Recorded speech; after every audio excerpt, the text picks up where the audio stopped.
your gut feeling, right? I'm asking you. Gut feeling అంటే ఏమీ లేదండి. అసలు గట్ అంటే ఏంటి, అందరూ వాడతారు కదా, నీ గట్ ఫీలింగ్ ఎంత ఉందిరా అని చెప్పేసి. గట్ ఫీలింగ్ అంటే nothing but our second brain. ఎందుకంటే మన బ్రెయిన్ మొత్తం సెంట్రల్ నర్వ్ సిస్టమ్తో సహా మొత్తం టోటల్ బాడీని మేనేజ్ చేయగలిగితే, సెకండ్ది ఏంటంటే గట్ హెల్త్ బ్రెయిన్కి సెకండ్ బ్రెయిన్ అని పిలవచ్చు. ఎందుకంటే గట్ ఏ విధంగా ఉంటే, ఎగ్జాంపుల్ చెప్పాలంటే మనం బాధలో ఉన్నప్పుడు ఆకలేదు, మీరు గమనించండి.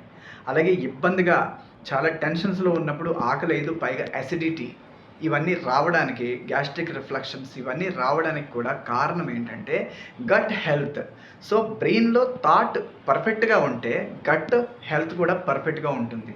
సో అందువల్ల ఏంటంటే మన ఆలోచన ఎప్పుడు సానుకూలంగా, సామరస్యంగా, పాజిటివ్గా ఉంటే ఖచ్చితంగా మన హెల్త్ కూడా అంత చాలా బాగుంటుందన్నమాట. చాలా అందంగా, ఆరోగ్యంగా కూడా ఉంటుంది.